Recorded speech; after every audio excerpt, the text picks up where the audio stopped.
Shalom, and welcome to Secrets Revealed, the Holy Bible.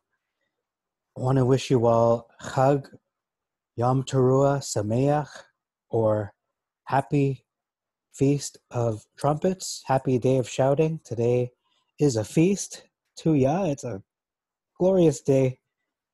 We should be praising, we should be worshiping, we should be happy. And what a glorious day it is. Beautiful day today. Very meaningful day. I'm going to speak for an hour today and then insert timestamps throughout on the video description. We left off Exodus chapter 8. There are 32 verses. Beginning in verse 8, we see it says here, pray versus entreat. This is Pharaoh speaking to Moses. Verse 9, appoint me a time when I shall pray for you.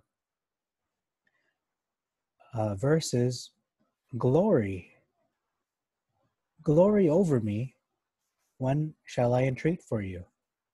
Cause the frogs to disappear in the Septuagint versus destroy the frogs. I find verse 9 a little concerning because in the Septuagint, Moses is simply asking Pharaoh, well, give me a time.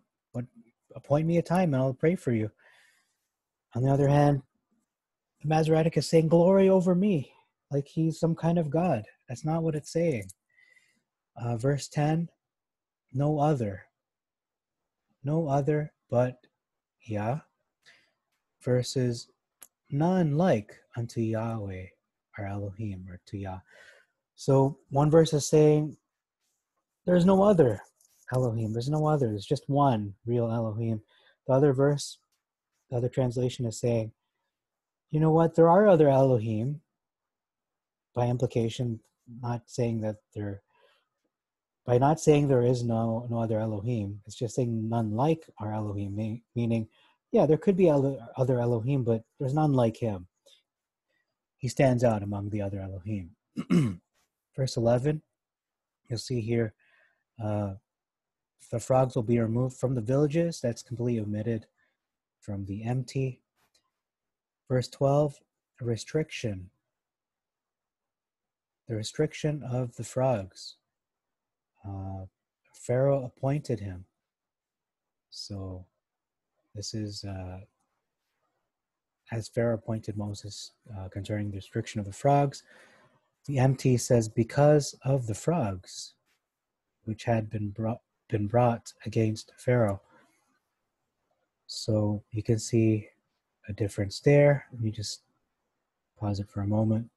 So the difference in this verse, verse 12, is that Pharaoh appointed him to pray. That's what it's talking about here. In the MT, it's saying, no, these are the frogs which were brought against Pharaoh. So it's saying two different things. Verse 15, it says, his heart was hardened, versus he hardened his heart. So that could mean Pharaoh maybe hardened his heart, but here it's saying, no, his heart was hardened. It sounds more like that Yah did it. It was something that he had planned, that he had appointed to happen. So it's ambiguous in the first one, whereas the second seems to indicate that Pharaoh hardened his own heart. Verse 16, upon man the lice will be, and quadrupeds.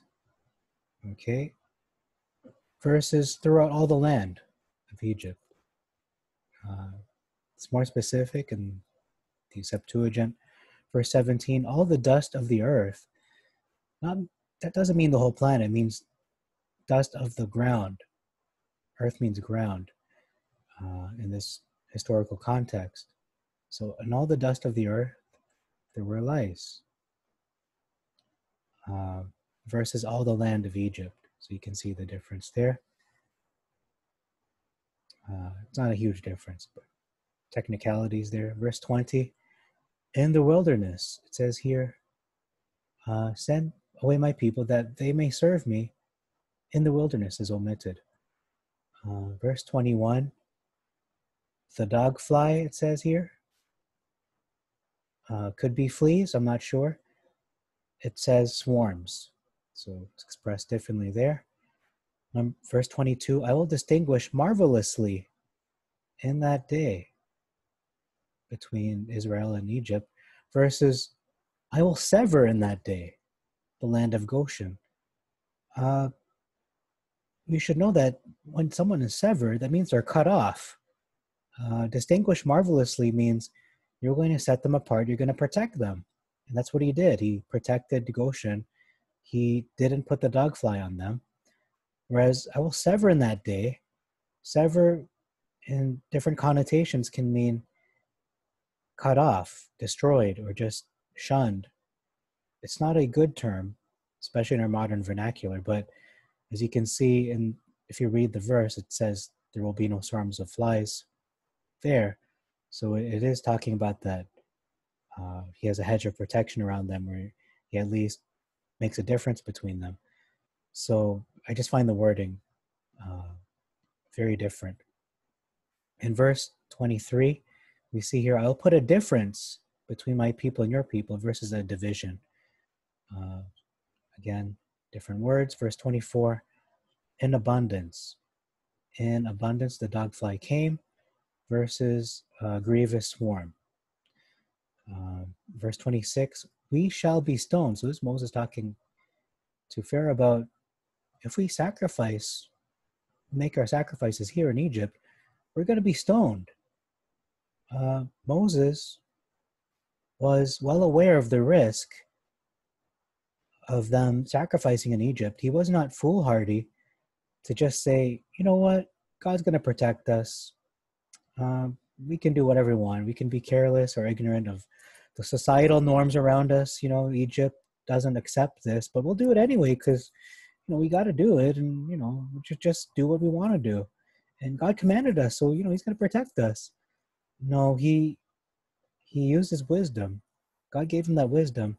So even today, if we see ourselves putting ourselves in a potentially life-risking situation, we shouldn't do it carelessly unless our back is against the wall and we have no other choice, like Daniel and his 3 friends.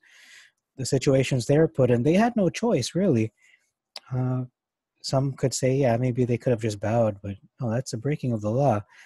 They had no place to turn. They had to make a choice. They can do one or the other. There was no kind of in-between gray area where Moses here, he could say, well, we were commanded to go away.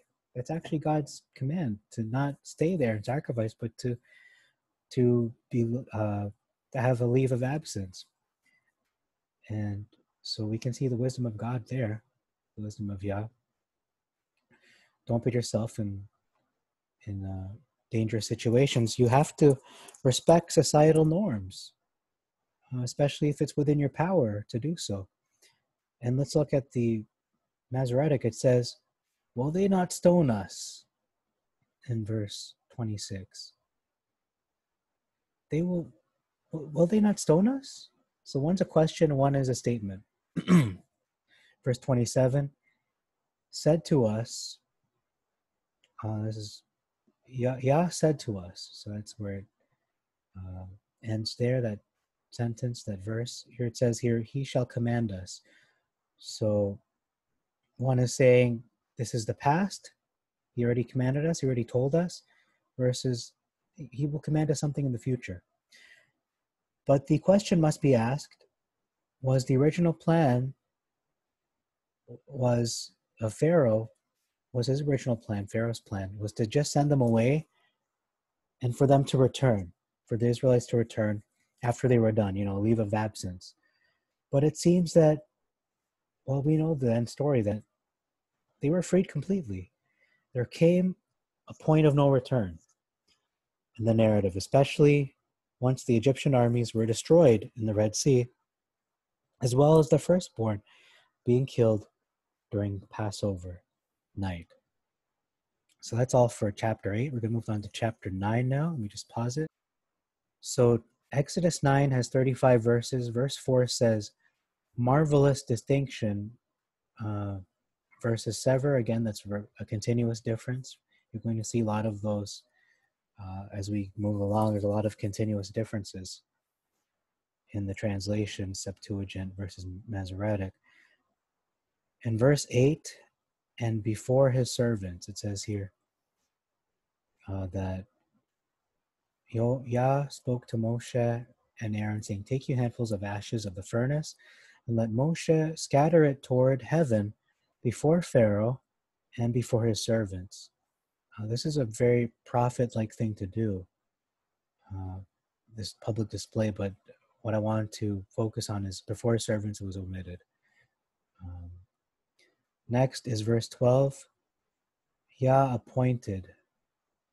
So Yah hardened Pharaoh's heart, as he hearkened not to them as Yah appointed.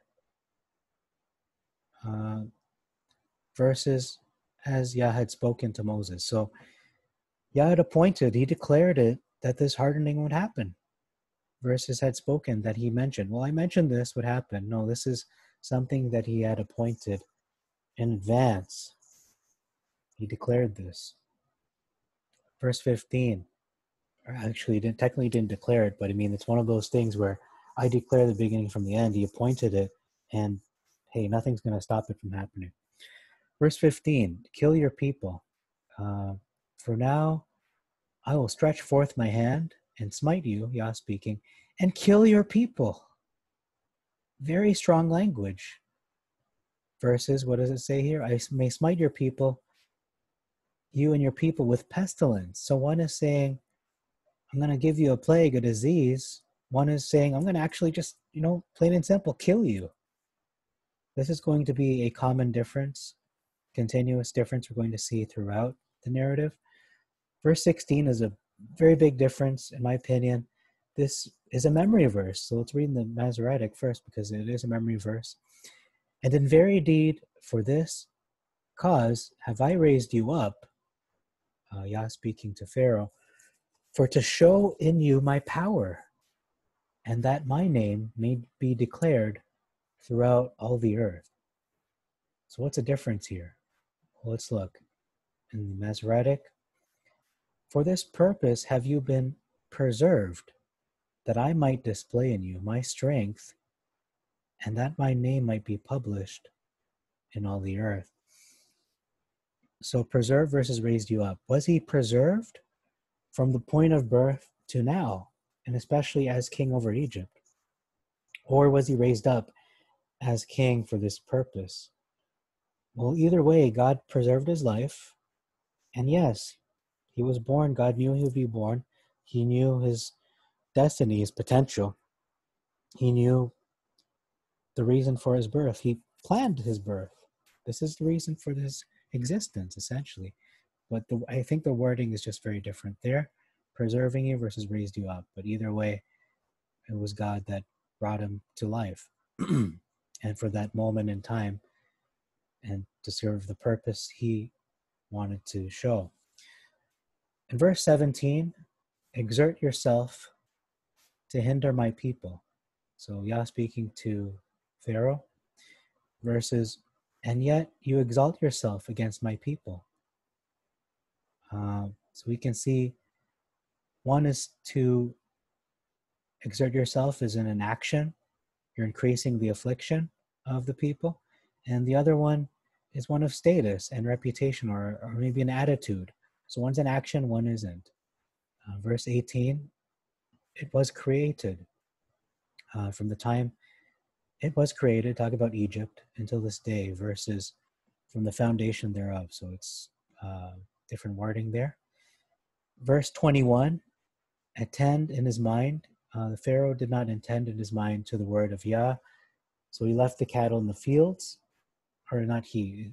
He's talking about the servants of Pharaoh. So those in Egypt who did not attend to this word of Yah in his mind left the cattle in the fields. Verses regarded not. So they just didn't look at it. They didn't remember it. It wasn't important to them. Verses attend in your mind means you address something, you pay attention to it. This implies attending in your mind. It implies careful attention. You put it in remembrance. And it's important to you that you act upon this reminder. So the fourth commandment, remember the Sabbath to keep it holy, to guard the Sabbath. Guard the Sabbath. You attend it in your mind when you remember the Sabbath. But if you don't attend in your mind, it's not important to you and you don't do it. Notice servants is added in verse 21. It says here, left the cattle in the field. It says, left his servants and his cattle in the field. But we know where it's actually talking about the servants of Pharaoh, the people of Egypt, really. But those under his authority.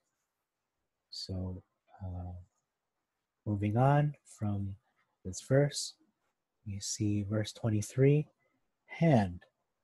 Moshe stretched forth his hand to heaven, versus he stretched forth his rod to heaven. 24, there was a nation upon it.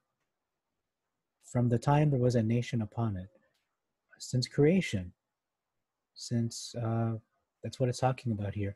This hill was so great, it hasn't been like this since creation time, versus in all the land of Egypt since it became a nation. So this is talking specifically about Egypt, but no, this is talking about, no, not Egypt, just since there was any civilization upon it, since creation time, since it was inhabited, you could say. Verse 30, past tense versus future tense. Let's read it. But as for you and your servants, I know that you have not feared. Yeah, you have not done this. Past tense. And let's look in the Masoretic. But as for you and your servants, I know that you will not fear Yah, Elohim. So one is future. One is saying, I know I predict you won't do it. No, he's saying you have not done it yet. So it's not too late. You can still do it. But one saying you will never. It's very pessimistic. It's very hopeless. Whereas one is saying, you haven't done this yet. I'm disappointed, but you can still do it. It's still opening a window to that opportunity. And the last verse we're looking at in this chapter is the barley was advanced and the flax was seeding. Versus the barley was in the ear and the flax was bald. So what does that actually mean? Well, barley was an ear means it was ripe.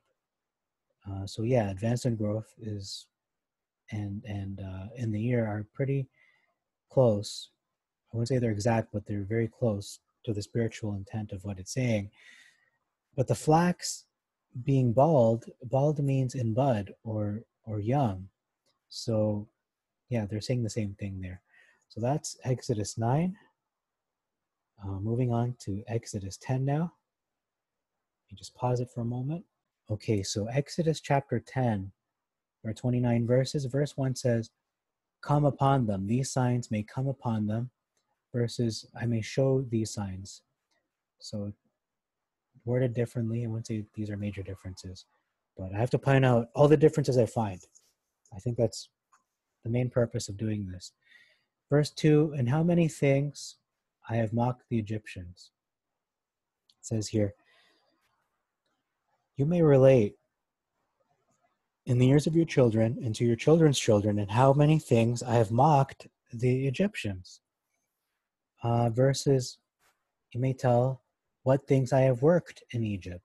So one is definitely pointing out that, I've mocked the Egyptians. I'm making them a mockery, an example to the rest of the countries around. Versus, oh, these are just things I did in Egypt. I did some stuff. No, I'm really putting it to their faces. Well, not just the Egyptians, but their gods. Moving on to verse 3, to reverence me. How long do you refuse to reverence me, to worship me?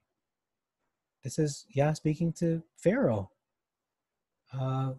Verses, how long will you refuse to humble yourself before me? It's one thing to be humble, be, not arrogant, just say, I'm humble. I'm not that big. I'm just a dude. I'm just a man. No. How long will it be? How long do you refuse to worship me?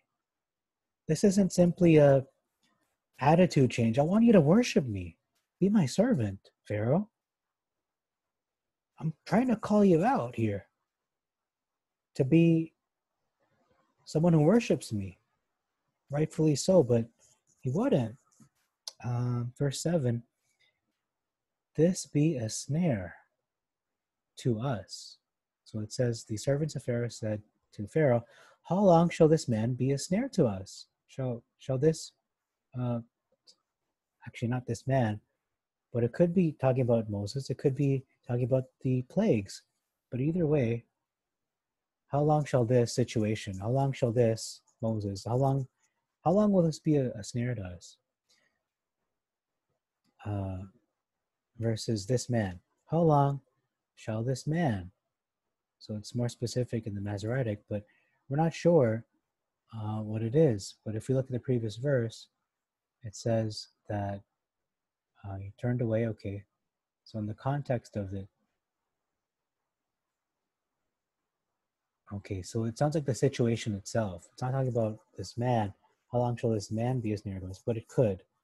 It's hard to say with 100% certainty. So moving on to verse 10. This is a mysterious verse. Let's read it in the Masoretic. He said to them, let Yah be so with you, as I will let you go and your little ones. Look for evil before you. Okay, so that's very mysterious. I will let you and your little ones go. That's what it's saying. So look for evil before you. Look for evil before you. Is this a warning or is this a precaution? Is he saying, be careful, evil's before you? Or is this a warning? Evil's going to be before you. I'm going to curse you. But let's look at the Septuagint. I think it's clarifying this mysterious verse. It's no longer mystery now, if we read it. And he said to them, this is Pharaoh talking to Moses, so let Yah be with you, as I send you away. Your store also, store means children, see that evil is attached to you. So let's look, what does it mean? Well, like I said, store means families, could be supplies, but if you continue reading it, it really is children, not so much supplies and livestock. See that evil is attached to you, perhaps imputing evil intentions to Moses and Aaron, that evil's attached to your intentions. I know you have bad intentions, that you have underlying motives, you have a hidden agenda.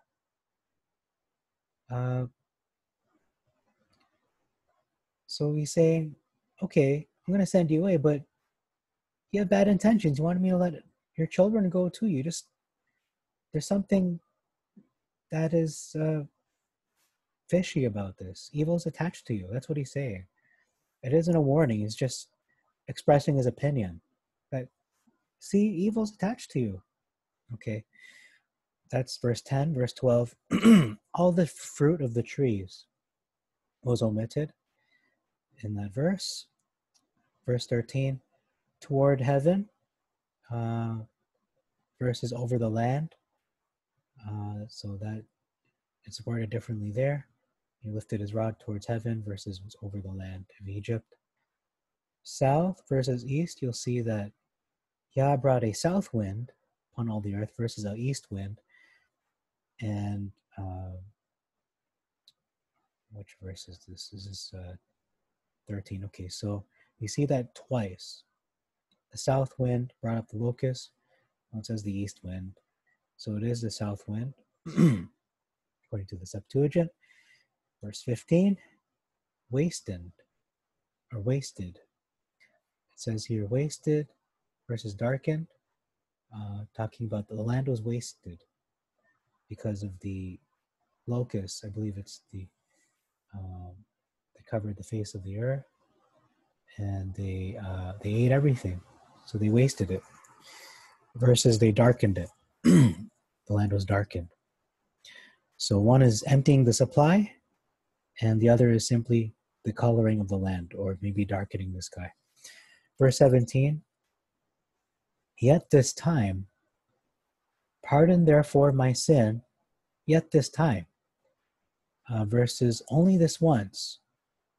So we know this is a lie, only this once, because he asked him to pray, to entreat Yah on his behalf repeatedly after this incident. So it can't be only this once. He means yet this time. Yet this time. Yet this time, can you please, not can you please, but he just said, yet this time, pardon therefore my sin. And then it says, only was added. So take away from me this death. Only was added there at the end. So the difference would be, take away from me this death. Pharaoh asking Moses versus Elohim, entreat him that he may take away from me this death only. So nothing else, just this death. Verse 19, the opposite direction.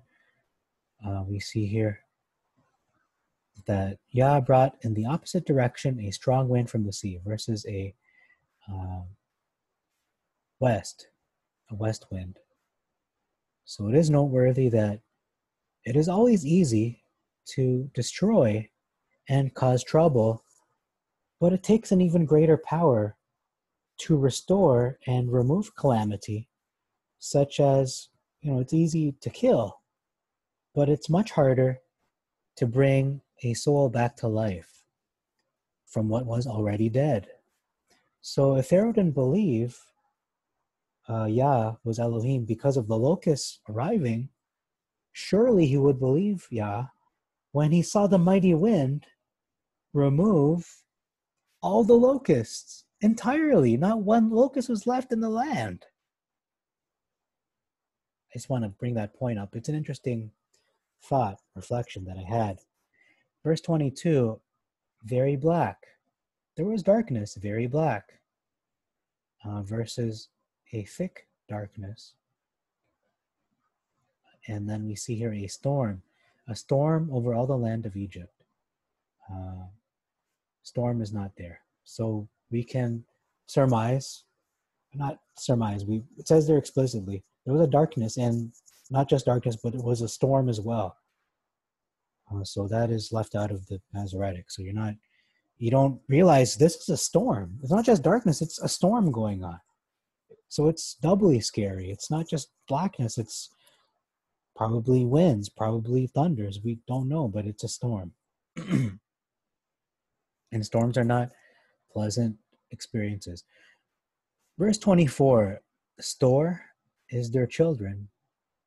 It says here, only leave your sheep and your oxen, let your store depart with you. So we can see here, sheep and oxen are not counted or included as part of their store. So remember that verse earlier about evil is before you, because he said, you want to bring your store too? He means their children. You want to bring your children too, don't you? And Pharaoh's accusing them and saying, you've got evil intentions about this.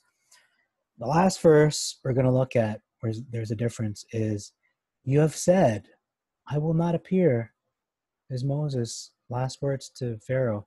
You have said, I will not appear in your presence again.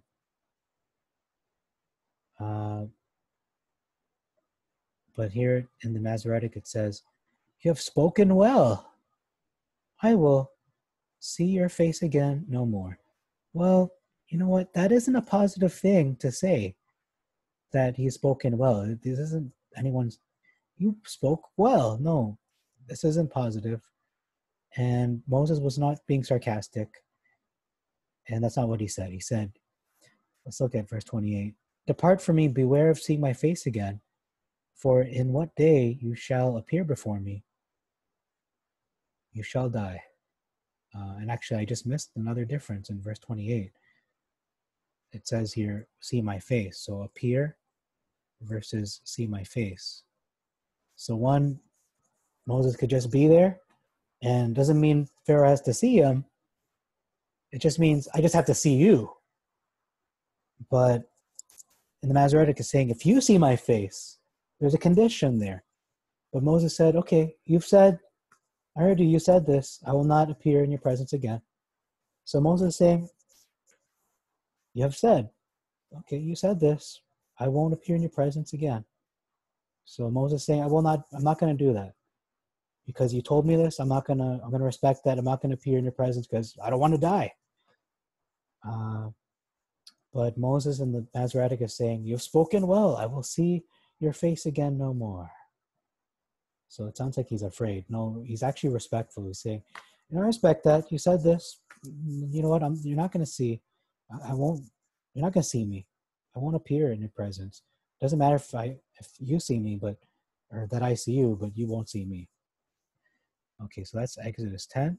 I'm going to pause the video. All right, Exodus 11 is short. There are only 10 verses. Verse 1 says, sends you forth with everything. That's omitted. After that, he will send you forth thence. This is Yah speaking to Moshe. And whenever he sends you forth with everything, that is omitted. So it says here, he will let you go hence. When he shall let you go. So with everything doesn't say with everything. Verse 2, secretly is omitted. Speak therefore secretly in the ears of the people. So that's omitted. So it wasn't something that they needed to publicize. It was something that they had to keep on the down low in the vernacular. Woman is added in the Masoretic. Every woman of her neighbor. No, everyone. Let everyone, regardless of gender. Gender inclusive. Ask. It says ask. Let everyone ask of his neighbor versus borrow. But it does say borrow later on. We're going to see that. But it does say explicitly, let everyone ask of his neighbor. 3, verse 3 says lent to them. So they lent to them. The Egyptians lent to them. This is omitted from the Masoretic. Verse 7, snarl his tongue. Talking about a dog. There shall not a dog, among all the children of Israel shall not a dog snarl with his tongue versus move his tongue. So one is saying in the Masoretic, dogs won't move their tongues. What? Okay, so dogs won't be able to lick or just be dogs because dogs tend to wag their tongues. No, it's saying a dog will not snarl his tongue. They won't be angry. They'll be tame, docile. They'll be kind towards them. So their nature will be divinely inspired. It could be talking about a dog, animal, or maybe a people. I'm not sure, but I'm going to go with the animal because it's talking about the tongue here. Snarl with his tongue. What kind of people snarl? So it is an animal. How wide a distinction? You may know how wide a distinction Yah will make versus a difference. So I'm just going to make a difference, a little difference or just a plain difference. No, it's a wide distinction. It's a big difference. And that in itself is a big difference, I would say. The last verse we're going to look at in this chapter is verse 8. Do me reverence, and all these your servants shall come down to me, talking to Pharaoh, and do me reverence.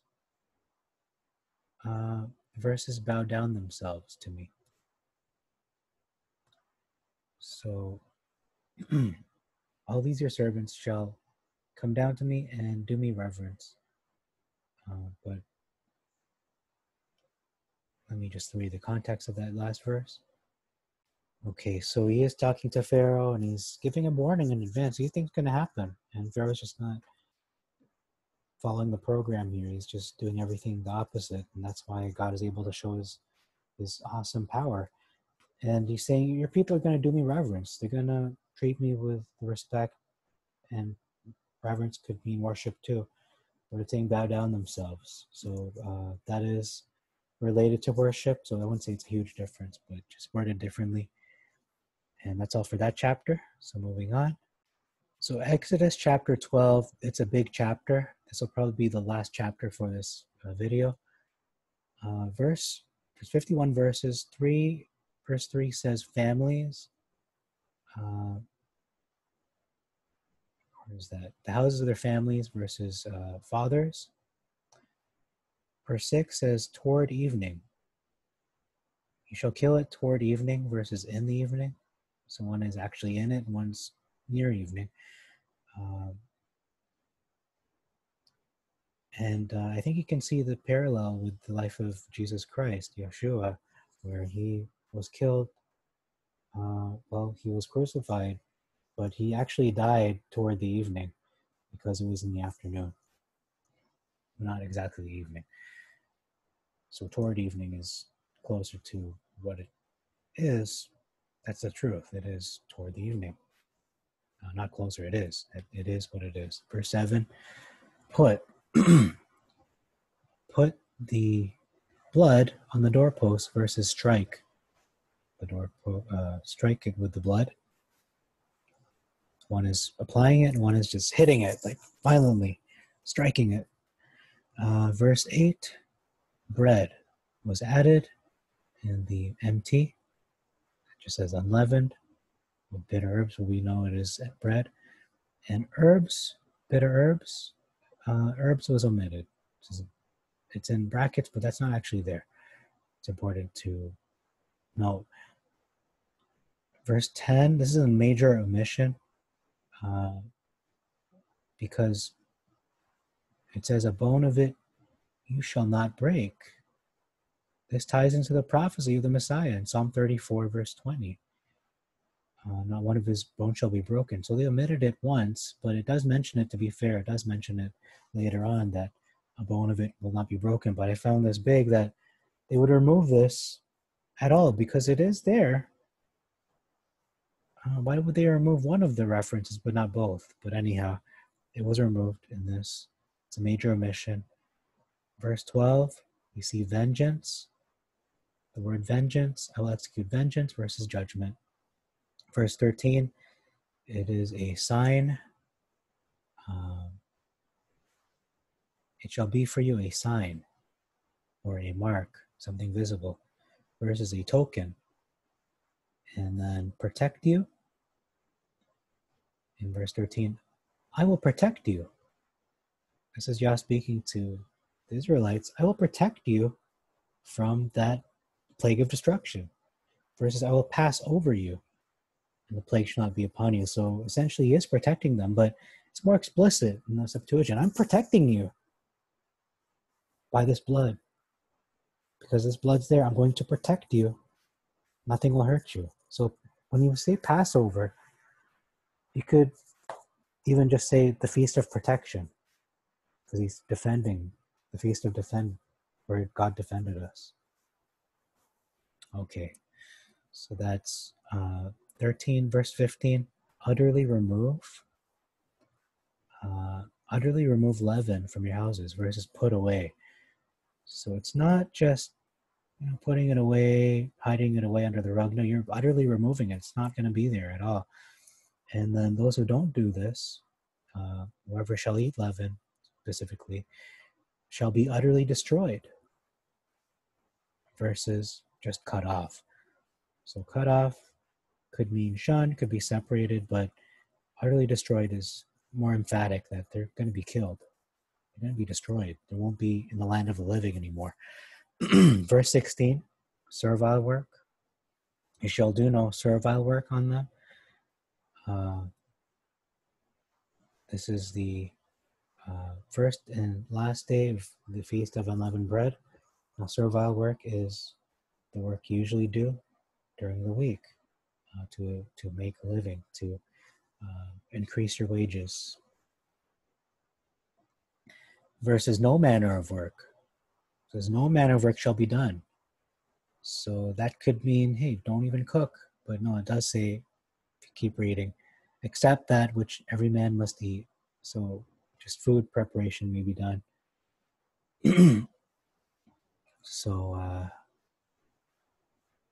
it says here, will necessarily be done by every soul, as many things as will be done, meaning necessarily, the mandatory things to keep yourself alive will be done, versus which every man must eat. So it's worded differently, but essentially it is to keep yourself alive. It's okay. Verse 17, it's not a difference, but is a reflection I had. Let's read it. You shall keep this commandment, for on this day will I bring you out your force out of the land of Egypt. Will I bring out your force out of the land of Egypt, and you shall make this day a perpetual ordinance for you throughout your generations. So upon the death of the Lamb, the armies of Egypt were released from slavery. Who was released from slavery, from prison, upon the death of the Anointed One, Yehoshua, Jesus Christ? Who was freed from slavery? The armies. So from a human perspective, we were freed from the penalty of death, of eternal death, for all our sins, since Adam and to the end of the last Adam, the last man, human being that will ever be born. But from the angels' perspective, and I say this as speculation, they were freed from prison. The angels, according to the prophecy of Isaiah, that he would proclaim liberty to the captives. But it actually doesn't say that in Isaiah. So I'm going to turn to 1 Peter and show you. Okay, so I can't show it to you, but I'm just going to refer to it. 1 Peter chapter 3, verse 19 says, I'll read 18 too. This is because the Anointed One died once for sins, the just on behalf of the unjust, in order to bring you to Elohim. On the one hand, he was put to death in the natural realm, but on the other hand, he was brought to life in the spiritual realm, in which he also traveled and preached to the spirits in prison. So you can see, upon his death, not only were the armies of the Israelites freed from slavery, but he was preaching to the spirits in prison. So that's like a dual fulfillment in a way, a dual meaning. I find that very interesting because it really doesn't pertain to us. It's not important to us. We're human beings, but if you're an angel, hey, that's important to me. Okay, verse 22. You see here, touch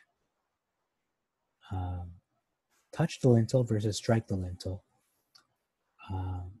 And another reflection I had about this, applying the blood to the door post, the lintel. These parts, the lintel, the doorpost, are part of the door. There is no door without a frame, and there is no frame without doorposts and a lintel. There is no lintel, or there's no lintel without a door. There's no door without a lintel.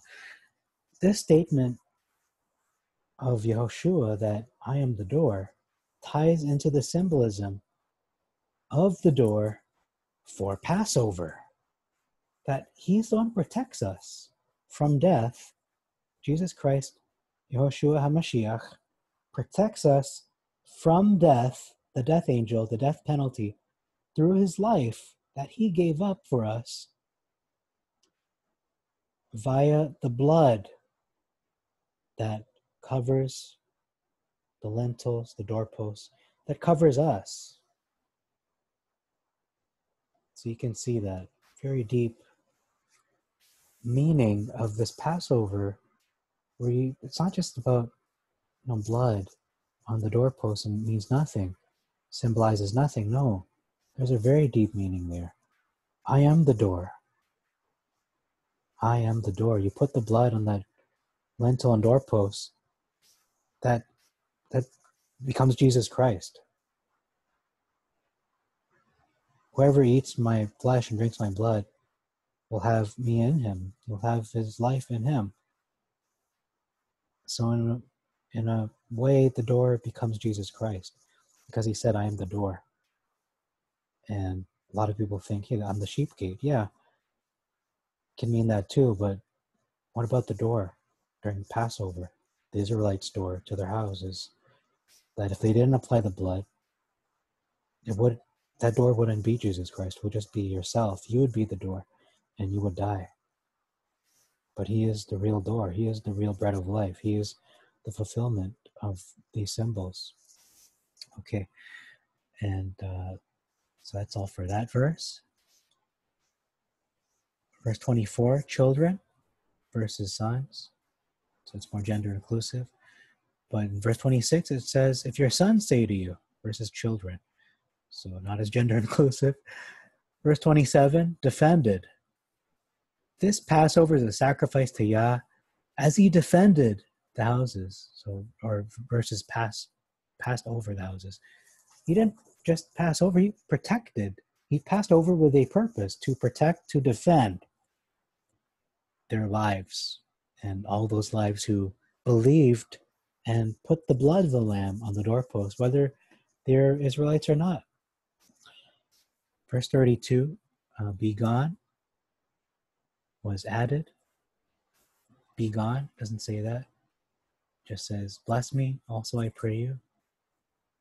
Doesn't say be gone. Be gone sounds a little disrespectful to me. Be gone, just get lost. No, he didn't say that. Pharaoh didn't say that to Moses. Verse 34, kneading troughs was added. Doesn't say that in the Septuagint. 35 articles of silver and gold versus jewels. So these are articles. It can be multiple different things. Many different things, not just jewels, but they are made of silver and gold. That's the important thing.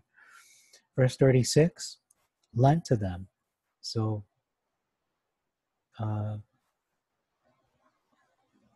lent to them is in both versions. They lent to them. The Egyptians lent to them. Spoiled though, it says, and they spoiled the Egyptians. So what does that mean? It means they robbed them. Spoiled means you robbed them. So, okay, you're going to lend me your PlayStation 5, but I'm not going to give it back. I'm going to rob you. You're not going to see it again. So, did they just lend to them? No, they robbed them. Although it does say lend, maybe their intention was, we're just going to lend this to you, but come back. No, we're not going to come back. They robbed them. Verse 37, baggage. Men besides baggage versus children. But you know what? That could be children very well, because store equals children. Maybe baggage is children too. So that's hard to say. 38, a mixed company. A great mixed went up with them. Mixed what? Company. It says mixed multitude, but either way, just worded differently, I think. And then we see here in verse 30, and the land of Canaan. So they sojourned in the land of Mizraim and the land of Canaan. So they were journeying, not just in Egypt, but also in Canaan. That was omitted.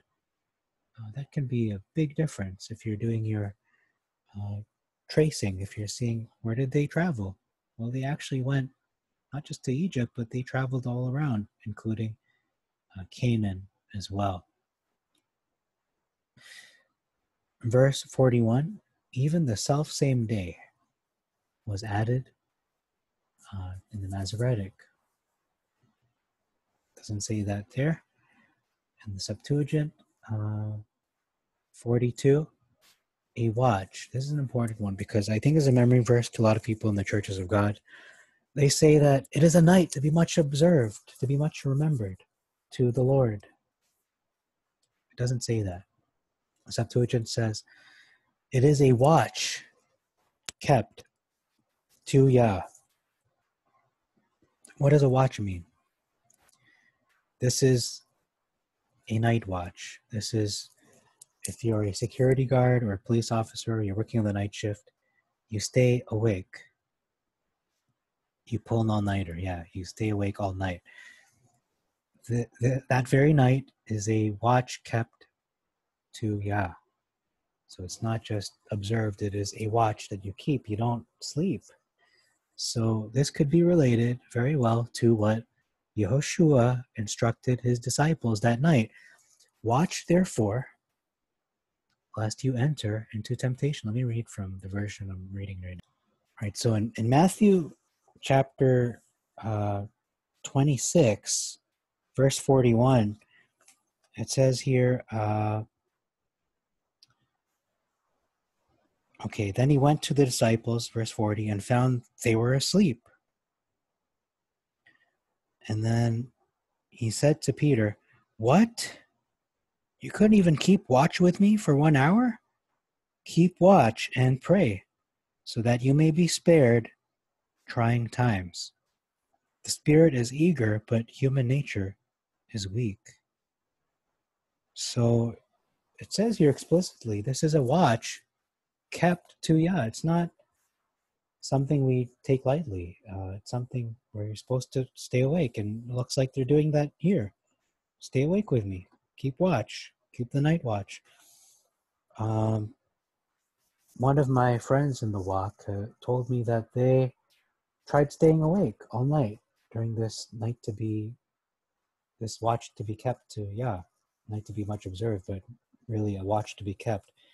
And I thought to myself, that sounds ridiculous because, on atonement, Yom Kippur, we're not supposed to eat, so don't eat. But it doesn't say, don't sleep. But that's actually what it's saying. That's what it's saying. So personally, I'm being led to the understanding that it is a watch to be kept. I'm not sure, I guess you don't sleep for that full day, or maybe, maybe you just stay awake for the night watch, which is until morning, then you sleep. I think that's the way to go about it. I don't think Yah is unreasonable to say don't sleep ever for 48 hours. I think he's saying stay awake during that night watch. So that would probably be, once the sun goes down up to the morning coming up. Probably, but I have to look into that. So that's all for that verse. So is this related to what Yehoshua instructed his disciples? Watch therefore, lest you enter into temptation. Their eyes were heavy. Yeah, so I looked into that. Verse 46, repeat. It is a repeat or reinforcing of verse 10. And what did verse 10 say? It said, nothing shall be left of it till the morning, and the bone of it you shall not break.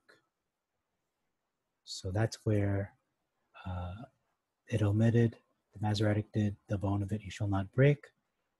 But it does say that in both translations, to be fair. The bone of it you shall not break. In both, it does say that. In verse 46 only. Verse 48 is the last verse we're going to look at. And it says, a proselyte. If any proselyte shall come to you to keep the Passover to Yah, versus a stranger. So a proselyte means a new convert, a beginner. You're going to see this is a continuous difference throughout the narrative, throughout the text. So a proselyte is a new convert. It's not just a stranger that won't conform or will not submit, will not choose to worship Yah. It is somebody who is trying to do what's right. Yah is calling them. So that's what it means. So that's what you will do, circumcise them, and so on. So that's all for this installment. We covered chapters 8, 9, 10, 11, and 12. So 5 chapters. Thank you for your time. Yah bless you and make your way prosperous. For Secrets Revealed, the Holy Bible, this is Jack Knight. Till next time, Chag Yom Teruah Sameach, and see you next time. Shalom.